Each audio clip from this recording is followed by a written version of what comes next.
नमस्कार. नवदिशाच्या अचीवर्स सिरीजमध्ये आपणा सर्वांचं मनपूर्वक स्वागत. या मालिकेमध्ये आपण राष्ट्रीय आदर्श शिक्षक पुरस्कार विजेत्या शिक्षकांच्या मुलाखतींची मालिका प्रसारित करणार आहोत. हा उपक्रम म्हणजे नवनीत फाउंडेशनच्या नवदिशा पोर्टलचा एक महत्त्वाचा भाग आहे. खास शिक्षकांसाठी समर्पित असलेलं हे नवदिशा पोर्टल यंदा 5व्या वर्षामध्ये पदार्पण करत आहे. याचं औचित्य साधूनच यंदाच्या शिक्षक दिनी म्हणजे 5 सप्टेंबर रोजी आपण या गुणवंत शिक्षकांच्या मुलाखतींची एक मालिका सुरू करत आहोत आणि यातून आपण या गुणवंत शिक्षकांच्या अध्यापनाचा आणि एकूणच शैक्षणिक कारकिर्दीचा पथदर्शी जीवनप्रवास जाणून घेणार आहोत. आजच्या भागामध्ये आपल्याबरोबर आहेत सन्माननीय उमेश खोसे सर. सर उस्मानाबाद जिल्ह्यातील उमरगा तालुक्यामध्ये असलेल्या जगदंबानगर कडदोरा येथील शाळेमध्ये कार्यरत आहेत. तंत्रस्नेही आणि उपक्रमशील शिक्षक अशी सरांची ख्याती आहे. सरांना वर्ष 2021चा राष्ट्रीय आदर्श शिक्षक पुरस्कार प्राप्त झालेला आहे. विशेष उल्लेखनीय बाब म्हणजे राष्ट्रीय ICT पुरस्कार आणि राष्ट्रीय आदर्श शिक्षक पुरस्कार एकाच वर्षी मिळवणारे सर हे कमी वयातले शिक्षक आहेत. सर, आजच्या या कार्यक्रमामध्ये नवनीत फाउंडेशनतर्फे आपलं मनापासून स्वागत. सर्वप्रथम गप्पांना सुरुवात करताना मला एक गोष्ट जाणून घ्यायला आवडेल की लहानपणापासूनच आपली अनेक स्वप्न असतात की मला मोठेपणी कोण बनायचं आहे. तर तुम्ही असं लहानपणापासूनच ठरवलं होतं का की आपल्याला शिक्षक बनायचं आहे किंवा मोठेपणी काय बनायचं असं तुमचा विचार होता? नमस्कार सर्वांना. नवनीत फाउंडेशनच्या वतीनं नवदिशा पोर्टलवरती व्यक्त होण्याची संधी उपलब्ध करून दिली त्याबद्दल मी सुरुवातीला सर्वांचे आभार व्यक्त करतो. खरं तर मॅडम, घरची कौटुंबिक परिस्थिती अशी होती की आईवडील मजुरी करायचे आणि त्या काळी स्वप्न पाहणं ही सध्या खरं तर हे समजलं जायचं किंवा इतक्या कठीण परिस्थितीमध्ये आपण काय बनू शकतो, शिक्षण घेणं हे एकच मोठं उद्दिष्ट होतं. त्या परिस्थितीमध्ये दोघंजण मोलमजुरी करत असताना कुठंतरी ती परिस्थितीच आपली एक प्रेरणा बनून शिक्षण घेत गेलोत. खरं तर खूप मोठी स्वप्न होती, कुठंतरी CA व्हावं किंवा MPSCमध्ये सक्सेस व्हावं. परंतु 12वीला छान मार्क मिळूनही केवळ आर्थिक परिस्थिती ठीक नसल्यामुळं एक सोपा आणि साधा पर्याय म्हणून शिक्षकी पेशा निवडला. आणि आपण पाहतो की जो पेशा निवडला किंवा जे क्षेत्र निवडलं त्या क्षेत्रामध्ये काहीतरी सातत्यानं करत राहून आपल्याला एक त्या क्षेत्रामध्ये काय करता येईल या उद्देशानं मी गेली 17 वर्षे काम करत आहे. आणि त्याचंच फलित म्हणजे एकाच वर्षी मला 2ही पुरस्कार मिळालेले आहेत. आणि जे काही स्वप्न होते ते मी कुटुंबातील जे इतर सदस्य आहेत त्यांच्या माध्यमातून आज माझा लहान भाऊ पण CA म्हणून कार्य करत आहे. म्हणजे इतक्या कठीण परिस्थितीमधून सध्या जिथं 10वीपर्यंत ती पायाला चप्पल मिळाला नव्हता, तर अशा परिस्थितीमध्ये सध्या काम करत असताना आपली स्वप्न फक्त केवळ आपण सातत्यानं काम करून जिवंत करू शकतो याचं मूर्तिमंत उदाहरण म्हणजे आमचं कुटुंब आहे, जे शिक्षणातून एक चांगला बदल घडू शकतो याचं उत्तम उदाहरण आहे. खूपच छान.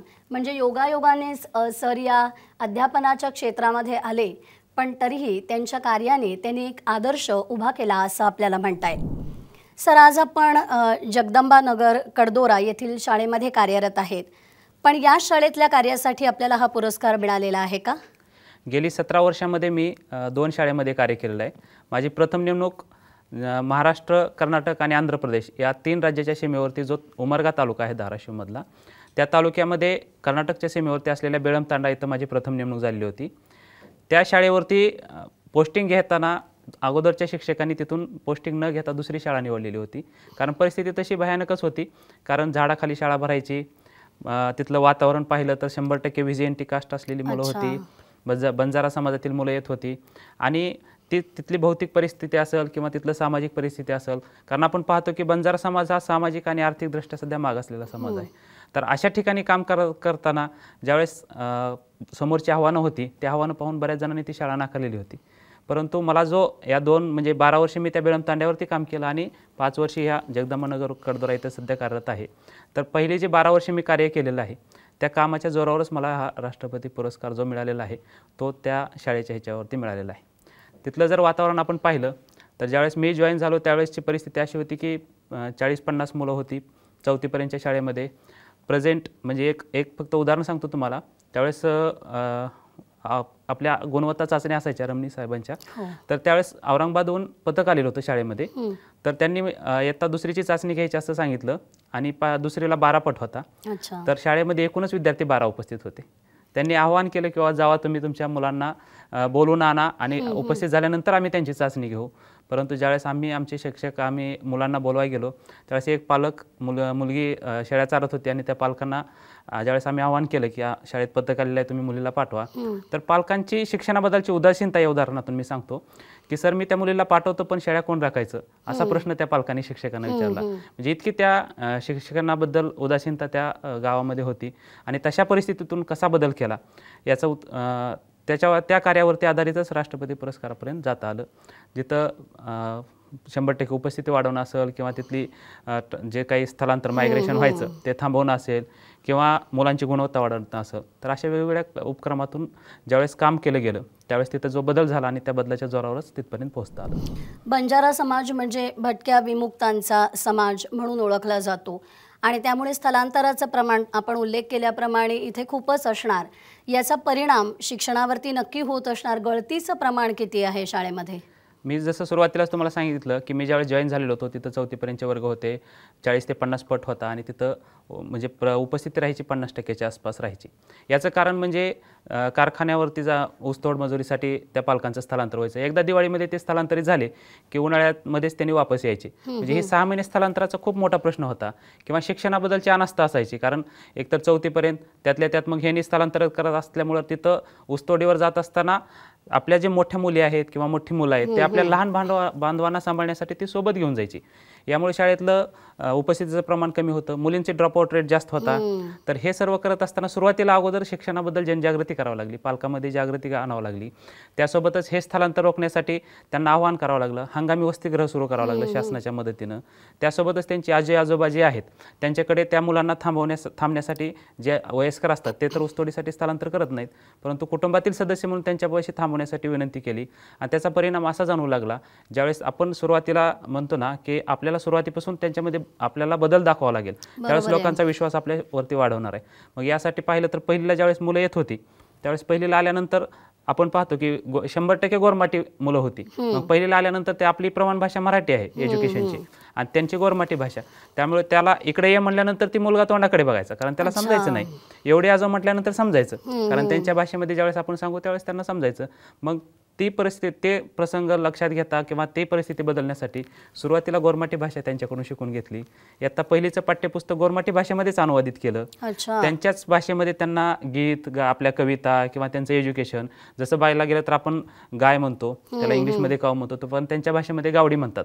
तर ते चित्र दाखवून त्यांना गावडीपासून गायपर्यंत आणायचं होतं. तर अशा पद्धतीनं त्यांना बोलीभाषेकडून प्रमाण भाषेकडे आणण्यासाठी प्रयत्न केला. त्यांचं शिक्षणाबद्दल जनजागृती करून त्यांचं स्थलांतर रोखण्याचा प्रयत्न केला. अशा पद्धतीने त्यांच्यामध्ये बदल घडवत आज ती 4थीपर्यंतची शाळा 7वीपर्यंत झालेली आहे. 40 पट संख्येची शाळा 125 पट संख्यापर्यंत गेलेली आहे. आणि विशेष म्हणजे आज 100% उपस्थिती राहते आणि गुणवत्तेमध्ये तसाच बदल झालेला आहे. तुळजापूरमध्ये एकमेव सैनिक स्कूल आहे तिथं VJNT एक जागा असते. तर त्या एका जागेवरती सलग 5 वर्ष आमच्या स्पर्धा परीक्षेतून विद्यार्थी सक्सेस होत होते. शिष्यवृत्ती परीक्षेमध्ये 47 पेक्षा जास्त विद्यार्थी सक्सेस झालेले आहेत. म्हणजे हे वेगवेगळे उपक्रम असतील किंवा सर्वांच्या प्रयत्नानं त्याच्यामध्ये बदल घडवत गेलो आणि त्याचं यश आहे. खरे मंडळी बदल घडवा असं नुसतं म्हणून चालत नाही तर स्वतः त्या बदलाचा भाग व्हावा लागतो. हे सरांनी आपल्या उदाहरणातून सिद्ध केलेलं आहे. केवळ पटसंख्याच नाही तर शाळेची गुणात्मक वाढ विद्यार्थ्यांची गुणवत्ता वाढ कशी होईल यासाठी ही सतत प्रयत्नशील आहेत. सर मघाशी तुम्ही बोलताना म्हणालात की तुम्ही जेव्हा गेलात तेव्हा एक मुलगी शेळी चारायला गेली होती. तर मुलींच्या शिक्षणाबद्दल तिथे कमालीची अनास्था असेल. मुलींच्या शिक्षणाचे काय प्रश्न आपल्याला जाणवतात? आता तसं पाहायला गेलं तर मुलींचा जो ड्रॉपआउट रेट होता तो खूप जास्त होता. गळतीचं प्रमाण खूप जास्त होतं कारण लहान मुलं सांभाळणे असतील घरातलं काम करणं असेल किंवा ऊसतोडीवर जरी नाही ते पालक गेले तरी ते इतरत्र कामाला जायचे. त्याच्यामुळे ती घरातली कामं जी आहेत ते करण्यासाठी त्यांना मुलींना घरात थांबवण्याचं प्रमाण असेल. आणि 4थीपर्यंत शाळा असल्यामुळे आणि पुढे 5वीला त्यांना 2 ते 3 किलोमीटर बाहेर जावं लागायचं मॅडम शाळेला. तर ते तितक्या दूर जाण्यापेक्षा त्यांनी घरातच थांबवायचे म्हणजे त्यांचं एज्युकेशन तिथंच एज्युकेशनच थांबायचं. तर ते एज्युकेशन थांबू नये, त्यांचं एज्युकेशन सातत्यानं व्हावं या उद्देशानं मग गावातील पालक तर तेवढे जागरूक नव्हते, परंतु आपल्या अधिकाऱ्यांना ते शिक्षणाचं मुलींचं महत्त्व पटवून देऊन त्या शाळेची वर्गवाढ केली. जी 4थीपर्यंतची शाळा होती ती 7वीपर्यंत झाली.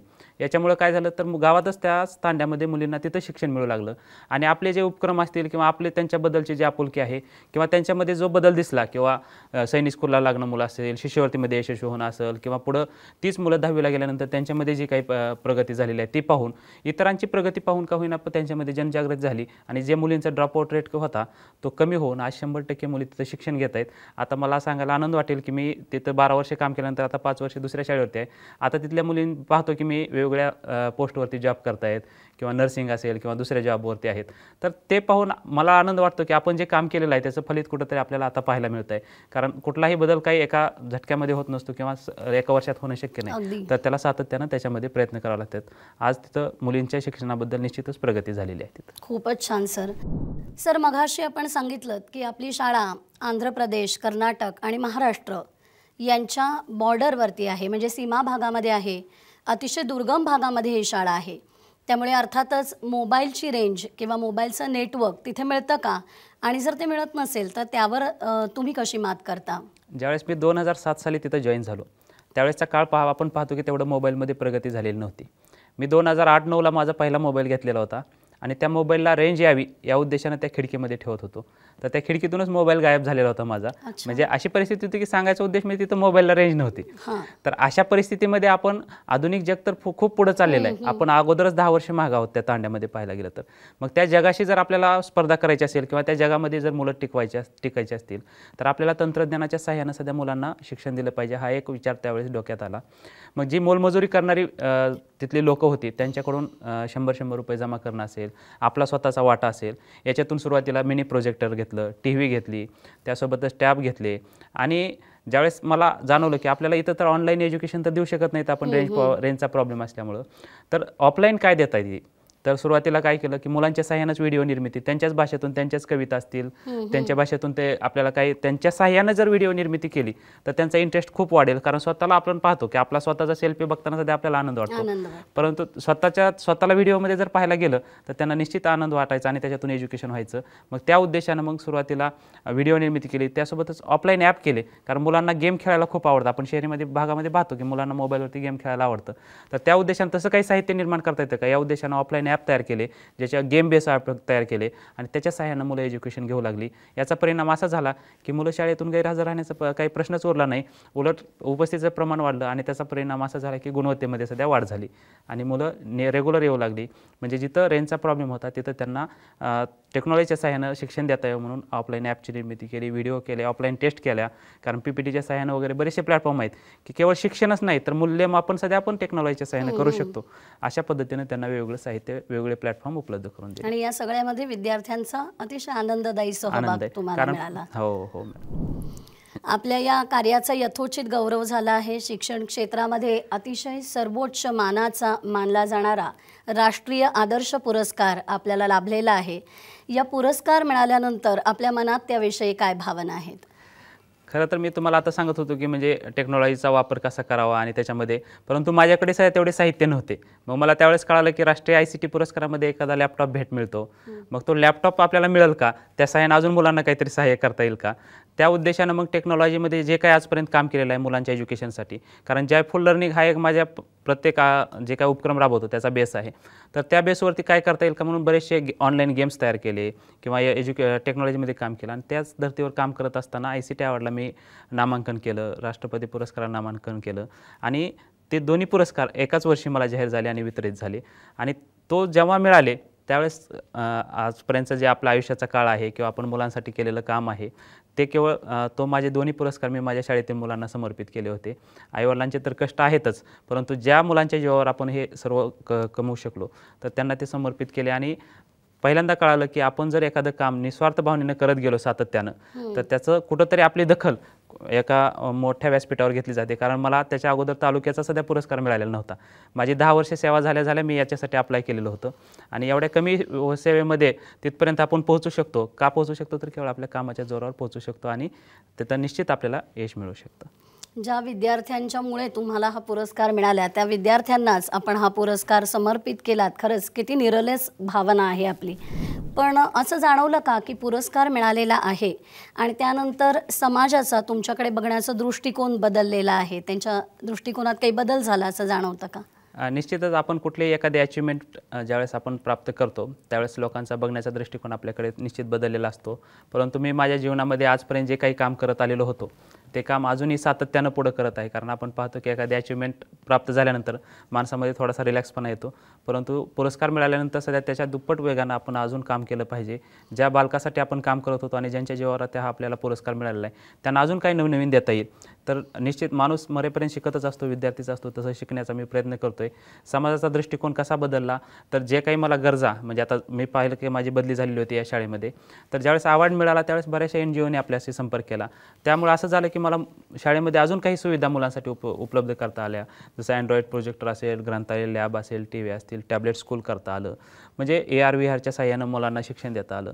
व्हर्च्युअल लॅब उभा करण्याचा प्रयत्न करत आहोत NGOच्या माध्यमातून. म्हणजे मुलांना जॉयफुल लर्निंग कसं देता येईल यासाठी काय काय करता येईल याच्यासाठी मला समाजाचा सहभाग वाढला पुरस्कारामुळं, NGOचा सहभाग वाढला आणि त्याच्यामुळं शाळेमध्ये काही प्रगती करण्यासाठी या समाजाचा सध्या त्याच्यामध्ये वाटा जास्त मिळू लागला. पुरस्कार मिळाल्यामुळं अजून जास्त त्याचा सपोर्ट, पुरस्कारामुळे सकारात्मक पॉझिटिव्ह बदल झाला आहे.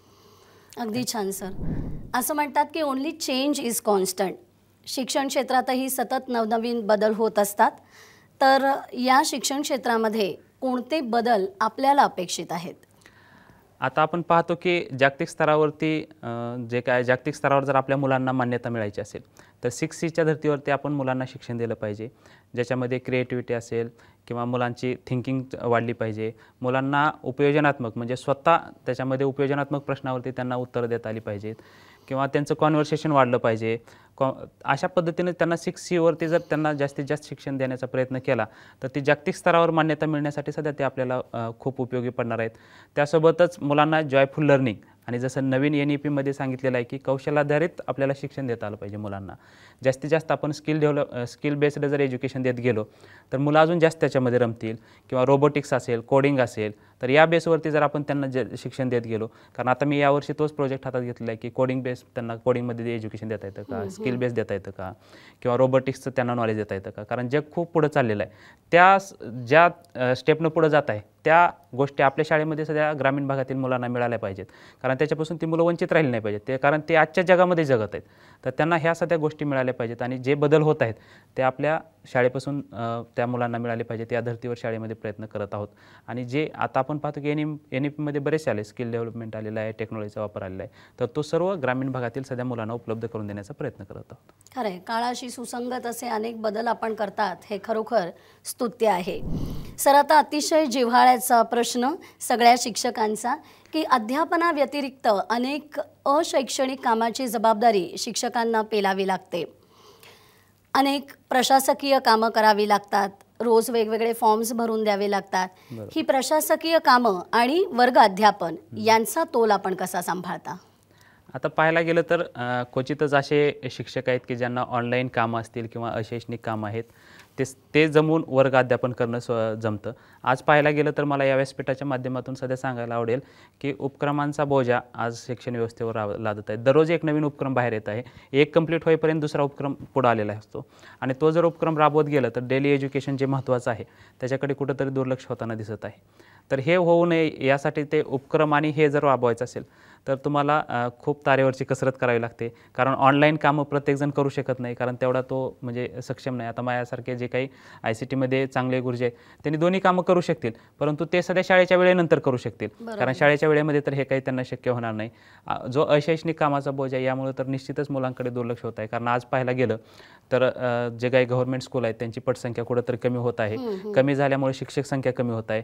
एकाच शिक्षकावर 2-2, 3-3 वर्गाचा बोजा आहे आणि हे सांभाळताना एकतर 3 वर्ग सांभाळणं हीच मोठी कसोटी आहे शिक्षक म्हणून समजून घेताना 3 वर्ग सांभाळणं म्हणजे खूप मोठी कसोटी आहे, कारण तिन्ही वर्गाचा पोर्शन त्यांना पूर्ण करावा लागतो आणि त्यासोबत ही अशैक्षणिक कामं ज्यांच्याकडे चार्ज असेल त्याच्यामुळं अजून वाढत जाणार आहे. तर यासाठी बरेचसे प्रयत्न करत आहेत बरेच जण, परंतु हा शैक्षणिक कामाचा बोजा कमी व्हावा, उपक्रमांचं कुठंतरी जे काही वाढत आहे जाळं ते कमी व्हावं. एकच उपक्रम असावा पण तो 2-3 महिन्यांचा असावा, त्याच्यावरती काम करायला वेळ मिळावा, 8 दिवसामध्ये उपक्रम घेऊन तो लगेच रिझल्ट द्यावा, असे बरेचसे झाल्यामुळं कुठंतरी शिक्षणाकडे दुर्लक्ष होत आहे असं वाटत आहे त्याच्यामध्ये. शालेय शिक्षण विभाग सरांच्या या सूचनेची दखल नक्कीच घेईल असं मला वाटतं. शिक्षकांच्या भूमिकेमध्ये सातत्याने अनेक बदल होत आहेत, त्यामुळे आगामी 10 ते 12 वर्षामध्ये शिक्षकांच्या भूमिकेमध्ये काय बदल होतील असं आपल्याला वाटतं? आता आपण पाहतो की रोबोटचा जमाना येत आहे. शिक्षकांची भूमिका अशी असेल की आजचं जे जग पुढं जात आहे मॅडम, त्या जगाशी त्यांनी कनेक्ट झालं पाहिजे. जे काही आज जगामध्ये बदल होत आहेत, कारण आपण पाहतो की पिसा रेडी मुलं, जसं आपण पिसाची जी परीक्षा होते त्याच्यामध्ये कुठंतरी आपल्याला 1 वर्ष आपण सहभाग घेतलेला होता आणि त्याच्यामध्ये सध्या खूप पाठीमागे आपण राहिलेलो होतो. तर त्या धर्तीवर जर आपली मुलं तयार करायची असतील तर अगोदर आपलं शिक्षक सक्षमीकरण होणं खूप गरजेचं आहे. शिक्षकांचे तेवढेच त्यांच्यामध्ये स्किल डेव्हलपमेंट होणं खूप गरजेचं आहे. जेव्हा शिक्षक चांगले तयार होतील त्यावेळेस विद्यार्थी निश्चित तयार होतील. विद्यार्थ्यांना तशा संधी उपलब्ध करून दिल्या पाहिजेत आणि आज जर पाहिलं तर त्यांना कृतयुक्त म्हणजे प्रात्यक्षिक बेस असेल किंवा स्किल बेस्ड असेल किंवा टेक्नॉलॉजीच्या धर्तीवर असेल तर असं एज्युकेशन देण्याचा प्रयत्न प्रत्येकाने करावा आणि त्यावेळेस आपली मुलं जी आहेत ते जागतिक स्तरावर सध्या टिकणार आहेत. आणि तुम्ही म्हणताय ते आज येणाऱ्या 10-12 वर्षामध्ये खूप मोठी आव्हानं आपल्यासमोर येणार आहेत. त्याच्यामध्ये रोबोटचं असेल, प्रायव्हेट स्कूलचं असेल किंवा कुठलंही असेल, तर AIचं असेल, कारण जग इतकं झपाट्यानं बदलत आहे. आपण पाहतो की आपल्याकडे मोबाईल यायला 10-12 वर्ष म्हणजे 2011-12चा काळ गेला, त्यावेळेस 2Gचा काळ होता. 2G ते 5G आपण केवळ 8 वर्षामध्ये आलेलो आहोत. तर इतक्या झपाट्यानं बदलत असताना आपण स्वतःमध्ये सध्या त्या तितक्यात ह्याच्यानं बदल करणं गरजेचं आहे. आणि जे काही पुढं बदल होणार आहेत, AIचा असेल, रोबोटिक्सचा असेल, कोडिंगचा असेल किंवा 6Cच्या धर्तीवरती एज्युकेशन असेल, तर ह्या सर्व गोष्टी आपण अगोदर आत्मसात केल्या पाहिजेत आणि आपण आत्मसात केल्यानंतर निश्चितच मुलामध्ये सध्या ते बदल घडून येतील. बरोबर आहे सर. एक शेवटचा प्रश्न विचारून आपण थांबूया. आपण मघाशी स्किल बेस्ड लर्निंगचा उल्लेख केला. नवीन शैक्षणिक धोरण आता येऊ घातलेलं आहे. या धोरणामध्ये अनेक चांगल्या बाबी आहेत, याबद्दल आपल्याला काय वाटतं? या धोरणामध्ये मला आवडलेल्या 2 गोष्टी सांगतो ज्याच्यावरती मी काम केलेलं आहे. जसं की मातृभाषेतून शिक्षण. जसं मी बंजारा तांड्यावरती काम करत असताना त्यांच्या मातृभाषेतून शिक्षण देण्याचा प्रयत्न केला आणि मला त्याच्यामध्ये इम्पॅक्ट जाणवला की मुलांची उपस्थिती असेल किंवा गुणवत्तेमध्ये मला बदल करता आला. तो मातृभाषेतून शिक्षण हा एक जो NEPमध्ये विषय आलेला आहे तो एक चांगला आहे की जेवढा आपण अंडरस्टँडिंग मातृभाषेतून करू शकतो तेवढं दुसऱ्या भाषा आपल्याला समजण्यासाठी कठीण जातात. तर मातृभाषेतून शिक्षण असेल किंवा स्किल बेस्ड, कारण आज पाहायला गेलं तर सगळ्यांनाच नोकऱ्या मिळणं खूप म्हणजे शक्य नाही. तर तुम्ही स्किल बेस्ड स्किल जर तुमच्याकडे एखादा आत्मसात असेल तर तुम्ही त्याच्यावरती जीवन चांगल्या प्रकारे जगू शकता. तर स्किल बेस्ड एज्युकेशन हा एक महत्त्वाचा घटक याच्यामध्ये इन्व्हॉल्व केलेला आहे आणि त्या धर्तीवरती जर आपलं एज्युकेशन चाललं मातृभाषेतून असेल किंवा स्किल बेस्ड असेल तर निश्चितच आपल्या मुलांना, ग्रामीण भागातील मुलांना सध्या शहरी भागातील मुलांसोबत स्पर्धा करता येईल आणि तशी अचिव्हमेंट त्यांना मिळवता येईल. खूप छान सर. सरांशी आज आपण गप्पा मारून अनेक वेगवेगळ्या गोष्टींशी चर्चा केली. असं म्हणतात की उंच भरारी घेणाऱ्याला आभाळाचं भय नसतं. नवे विचार, कल्पना आणि त्याला तंत्रज्ञानाची जोड याच्या जोरावरती सरांनी शिक्षणाच्या क्षेत्रामध्ये एक उत्तुंग भरारी घेतलेली आहे. मुलांसाठी ऑफलाईन ॲपची निर्मिती करणं असू दे, वेगवेगळे गेम्स निर्माण करून असू दे, या सर्वातून अध्यापन प्रक्रिया आनंददायी कशी होईल याचा सरांनी सतत विचार केलेला आहे. आणि असे हे गुणवंत शिक्षक म्हणून नावाजले गेलेले सर महाराष्ट्राच्या समृद्ध अशा शिक्षण परंपरेचे पाईक आहेत. ज्योतिबा फुले असतील, क्रांतीज्योती सावित्रीबाई फुले असतील किंवा महर्षी धोंडो केशव कर्वे असतील, कर्मवीर भाऊराव पाटील असतील, अशा सर्व शिक्षण महर्षींच्या कार्याचा वारसा वाहणारे खऱ्या अर्थाने पाईक असलेले असे हे खोसे सर. आज आपण त्यांच्याशी गप्पा मारल्या. सर, आज आपण इथं आलात याबद्दल नवनीत फाउंडेशनतर्फे मी आपले मनापासून आभार मानते. धन्यवाद. धन्यवाद मॅडम. मला पण व्यक्त होण्याची संधी या फाउंडेशनने दिली त्याबद्दल सर्व फाउंडेशनच्या लोकांचे मी मनापासून आभार व्यक्त करतो. थँक्यू.